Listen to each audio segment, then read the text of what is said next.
C'est-à-dire quand tu es fâché contre quelqu'un, c'est ce qui t'a fait de mal que tu as retenu. Tout le bien qu'il t'a fait, tu ne sais plus. Tu ne te souviens même plus. Il y a une dame qui est venue me voir ici. Elle dit oui, son mari est mauvais. Je lui ai donné 2 feuilles. Elle n'a qu'à écrire sur une feuille ce que son mari a fait de bien. Et puis une autre feuille, ce que son mari a fait de mauvais. La feuille où le mari a fait de bien. Un même n'a pas écrit. L'autre a pris. Recto verso 16 feuilles. Je lui ai dit, donc il n'a jamais rien fait. Avec tout ce mal qu'il a fait, même bien la main, j'ai oublié. Le Seigneur dit, si tu salues seulement celui que tu connais, en quoi on va te donner une récompense? Même les pécheurs même font autant. On a fait le pas de nous, on connaît. Les gens du monde sont plus solidaires que nous. Hein. Ah! Je l'ai toujours dit, quand quelqu'un va venir ici, il va dire, hey, frère, j'ai 3 mois de loyer, je n'ai pas payé. Aïe, mon ami, c'est quel témoignage, il faut descendre. Nous tous, on a un problème. Si chacun doit raconter son problème ici, on ne va pas quitter ici. Descends, on va parler des bonnes affaires. Parce qu'on a dit que 3 mois de loyer. Ou bien, ah frère, voilà, nous tous, on a des problèmes. Les gens comme les Lady Gaga, les Rihanna, les gens qu'on dit qu'ils sont dans les sectes et qui sont perdus, ils quittent leur nation, ils quittent les États-Unis et viennent en Afrique. Ils prennent des pauvres, des nos frères noirs, et puis ça va avec eux, et puis ils leur donnent la nationalité. Ils ouvrent des écoles, ils leur donnent de pouvoir aller à l'école. Est-ce que nous les chrétiens on a déjà fait? Donc on va apporter toi, il te dit même qu'il a besoin de 500 pour manger. Tu as 1500, tu te dis non, frère, vraiment. C'est ça vous a ton argent, tu as mis comme vous voulez. Parce que tu as dit l'argent. Non, c'est la vérité. On est mauvais. Convertissons-nous. Alléluia. Il dit, il lève le bâton sur toi, comme le faisait l'Égyptien. Mais encore un peu de temps, et le châtiment cessera. Mon châtiment et le châtiment du Seigneur va cesser. Puis, ma colère se tournera contre lui, alléluia, pour l'anéantir. Il dit, sa colère va changer de direction. Au lieu d'aller vers toi, ça va changer de direction et ça va aller sur vers celui qui te veut du mal et qui veut te nuire. Et Dieu dit, va l'anéantir. Mais anéantir veut qu'il te tue.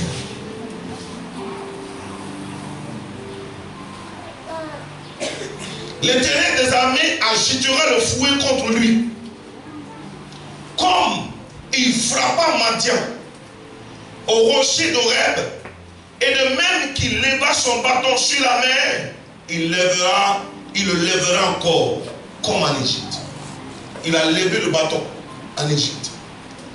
Chaque fois que Moïse a levé son bâton, il y a eu des plaies. Le Nil s'est changé en sang. Il y a eu des grenouilles, il y a eu la grêle, il y a eu du feu, il y a eu tout ça. Chaque fois que Moïse a levé le bâton, parce que c'était le bâton de Dieu. Au départ, c'était le bâton de Moïse, mais après, c'est devenu le bâton de Dieu. Et quand il s'est trouvé devant la mer rouge, le Seigneur lui a dit en Exode chapitre 14, il lui a dit, lève ton bâton et déchire la mer. L'obstacle qui est devant toi déchire. Et il a levé son bâton. Et quand Moïse a levé le bâton, Dieu a réagi immédiatement par un fort vent d'est et il a desséché la mer rouge et les gens sont passés au travers de l'eau. Frère, qui a déjà vu un fleuve? Qui a déjà vu un marigot ou bien une rivière? Quand ça dessèche, est-ce que tu peux traverser? À cause de quoi tu ne peux pas traverser? Mais le Seigneur dit une seule nuit a suffi. Dieu a desséché la mer rouge. Les gens sont passés. Ils ont traversé, non? Quand j'ai dit, oh, chat et javelot, cavaliers et chevaliers sont tombés. Là, ils ont commencé à avoir faim. Moïse, tu nous envoies où? Moïse, il y a quoi? C'est toi qui as entendu ce qu'il a dit, nous là, on n'a pas entendu. C'est vrai, on souffrait là-bas, mais on mangeait. C'est comme ça que beaucoup de chrétiens qui se sont convertis disent. C'est vrai. Tu as dit on n'a qu'à se convertir, mais dès on se convertit, où est mari? Où est enfant? Où est le travail? Pour ça, tu étais sérieusement malade. On a prié pour toi. Les sorciers t'ont lâché. Mais comme tu n'es pas marié, Dieu ne t'aime pas. sorciers qui voulaient te tuer, ils ne t'ont pas tué. Dieu t'a délivré de la sorcellerie. Mais comme tu n'as pas encore l'enfant, tu ne m'aimes pas. Ça, tu commences à dire, mais elle n'est pas la fille valérienne et pas. J'ai eu ma fille ici. Ma fille, elle a dit, elle a passé le bac, elle a été au pot, elle n'a pas triché. Elle a osé ne pas tricher. Il y a des gens qui ont triché dans sa classe. Elle veut me dire, mais tu as dit, papa tu as dit, il ne faut pas y aller tricher. Je ne vais pas tricher. Mais Dieu, comment on va faire? Donc j'aurais pu tricher. J'aurais triché. Il dit, ma fille, il faut le laisser. Tu n'as pas triché, tu as honoré le Seigneur. L'année qui a suivi, elle a eu près de 200 et quelques fois de points. Elle est venue rendre témoignage ici. Pendant qu'elle rend témoignage, elle pleure. Il dit, en ce jour, son fardeau sera ôté du dessus de ton épaule et son joug du dessus de ton cou, et la graisse fera éclater le joug. L'onction est la puissance de Dieu qui ôte le fardeau et qui détruit le joug sur ta vie, comme le dit Isaïe chapitre 10, le verset 27. Amen. Isaïe nous donne une bonne définition de l'onction. Ensemble, et qui est même plus efficace. Le mot ici qui est employé pour graisse, c'est la même chose qui est nommée comme l'onction. Il dit la graisse fera éclater le joug. La graisse donc, c'est l'onction. La puissance de Dieu. Donc dans Isaïe 10, le verset 27, nous apprenons que l'onction enlève de nos épaules le fardeau. La seule chose qui enlève de nos épaules le fardeau, c'est l'onction. Mais l'onction, c'est quoi? C'est la présence de Dieu et la puissance de Dieu qui se manifeste dans nos vies pour nous libérer et nous dégager du pouvoir et de l'autorité des Satan. Amen. Amen. Amen. Notons qu'il est écrit, l'onction détruira le joug. Je l'ai dit déjà, l'onction c'est la présence de Dieu. Et cette onction fait toujours référence, quand on parle de l'onction, ça nous donne tout de suite de savoir que la présence de Dieu est là. C'est pourquoi la Bible dit ici, la graisse fera éclater le joug. Quand on dit éclater, ça veut dire mettre en plusieurs morceaux. Donc tout à l'heure quand on va prier, je vais dire, disons à Dieu d'envoyer l'onction pour casser le joug. Il doit faire éclater le joug. Ouais.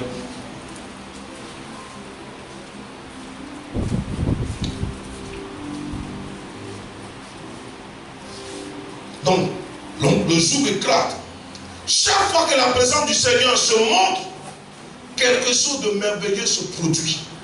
C'est pourquoi Jésus dit, l'Esprit du Seigneur est sur moi, il m'a consacré par l'onction dans le but de annoncer la bonne nouvelle, guérir les cœurs brisés, annoncer la bonne nouvelle aux pauvres, libérer les captifs.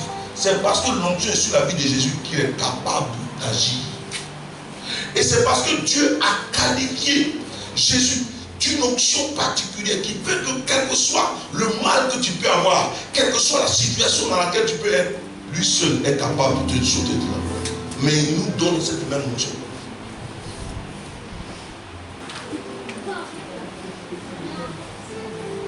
Psaume 16, le verset 11. Il dit, tu me feras connaître le sentier de la vie. Il y a d'abondance joie devant ta face, des délices éternelles à ta droite. Chaque fois que la présence du Seigneur se montre, quelque chose de merveilleux se produit. Alléluia. Quand la présence de Dieu manifestée est là, vient dans un lieu, les démons ne peuvent faire autrement que s'enfuir. C'est pourquoi la mer Rouge a fui devant ce peuple. Regardez, un simple bâton. Un petit bâton, est-ce qu'un bâton peut décider, peut fendre une eau? Est-ce qu'un caillou qui est lancé peut faire tomber un géant? Non. Mais c'est parce que David avait quelque chose d'autre que le caillou. Désormais, je vais vous dire, quand l'onction de Dieu est sur ta vie, ce qui semble inoffensif devient puissant. C'est pourquoi il dit, il faut que les chrétiens cherchent l'onction. Nous ne nous arrêtons pas à parler en langue, les charismes, non, non. Quand quelqu'un a des charismes, c'est vrai, c'est des rudiments, c'est des éléments. Mais quand tu as l'onction, quand tu utilises un charisme, il est puissant. Aujourd'hui, on a perverti le terme onction. On dit c'est l'onction. L'onction, c'est quoi? C'est la capacité que la personne a. La force, le talent. Non, non, le talent n'a jamais été l'onction. Tu peux avoir un talent, mais si tu n'as pas l'onction, ton talent, ça ne marchera pas. Mais si tu as le talent et que tu as l'onction, Dieu va appuyer de par la puissance qu'il te donne le talent pour que tu deviennes opérationnel. Amen. Désormais, personne ne peut te résister. C'est pourquoi, vous voyez David, le petit David, quand Dieu le voit comment on appelle, dans le psaume 18, le verset 30, il dit, avec toi, je me précipite sur une troupe en âme. Avec mon Dieu, je franchis une muraille. Amen. Le verset 32 du psaume 18, il dit, car qui est Dieu si ce n'est l'Éternel? Qui est et qui est un rocher si ce n'est notre Dieu? C'est Dieu qui me ceint de force et qui me conduit dans la voie droite. Il rend mes pieds semblables à ceux des biches et il me place dans les lieux élevés. Donc si quand tu es dans les lieux élevés, personne ne peut t'atteindre. En fait, quand les animaux féroces poursuivaient les biches et les animaux comme les bouquetins et les autres, les bouquetins là c'est genre comme des cabris, tout ça. Mais quand ces animaux-là qui voulaient tuer, ces animaux venaient les poursuivre, qu'est-ce qu'ils faisaient? Ils allaient sur les rochers. Vous savez, vous avez peut-être dit dans la Bible, des rochers escarpés. Les rochers escarpés, c'est quoi? C'est un endroit élevé qui fait que l'ennemi ne peut pas t'atteindre. Voyez, s'il vient là-bas, lui-même il est capable de briser pour tomber. Donc Dieu te met dans un endroit où l'ennemi ne peut pas t'atteindre. C'est pourquoi il dit, tu rends mes pieds semblables à ceux des biches. Vous avez déjà vu une biche pourrie? Elle saute. C'est par des sauts qu'elle court. Et tu rends mes pieds semblables à ceux des biches. Et tu me mets dans les lieux et Dieu me ceint de force. Comme une ceinture. Il me conduit dans la voie droite. Il rend mes pieds semblables à ceux des biches. Il me place sur les lieux élevés. Il exerce mes mains au combat. Et mon bras tend l'arc des reins. Il me donne le bouclier du salut. Ta droite me soutient. Je deviens grand par ta bonté. Tu élargis le chemin sous mes pas. Et mes pieds ne chancellent point. Je poursuis mes ennemis. Je les atteins. Je ne reviens pas avant les avoir anéantis. Je les brise. Il ne peut pas se relever. Il tombe sous mes pieds. Il dit, tu me ceins de force pour le combat. C'est son onction. Tu fais plier sur moi mes adversaires. Tu fais tourner le dos à mes ennemis devant moi. J'extermine ceux qui me haïssent. Ils crient, personne pour les sauver. Ils crient à l'Éternel. Il ne peut pas leur répondre.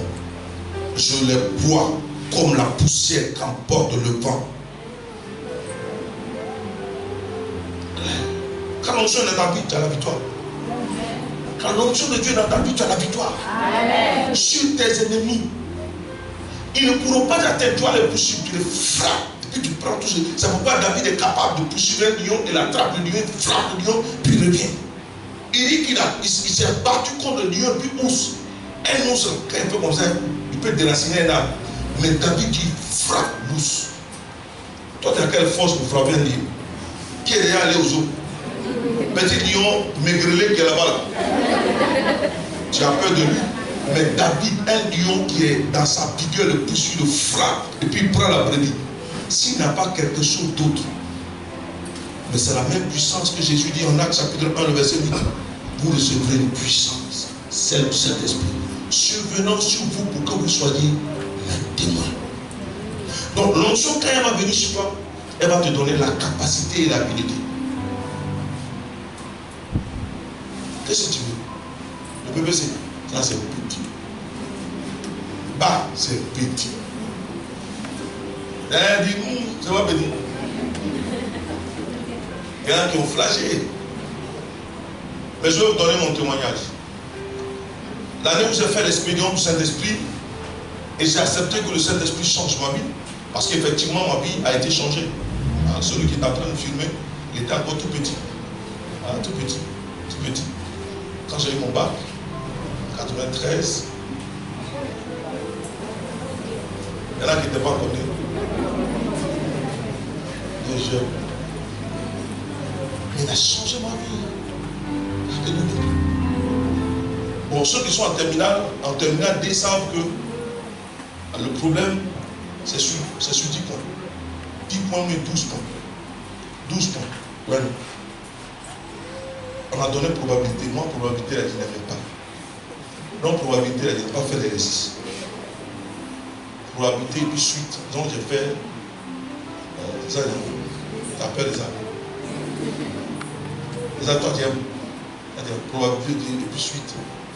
Et donc, tu veux que ça tombe cette année. Donc, ce que tu viens de dire, donc, allez, vous qui êtes ici, qui êtes en terminale, allez étudier probabilité et puis suite. Donc, ils ont donné le problème. J'ai fait seulement que le problème. Amen. Le problème sur 12. Ouais. Puis j'ai fait un ainsi de suite. J'ai fait un hors sujet. C'est-à-dire le domaine de définition, tout est compliqué là-bas. Donc, quand j'ai fait le problème, j'ai fait le problème avec une erreur dans le problème. J'ai rempli, j'ai fini, j'ai tracé, c'est pas vrai, c'était pas juste, mais j'ai tracé quand même avec l'erreur.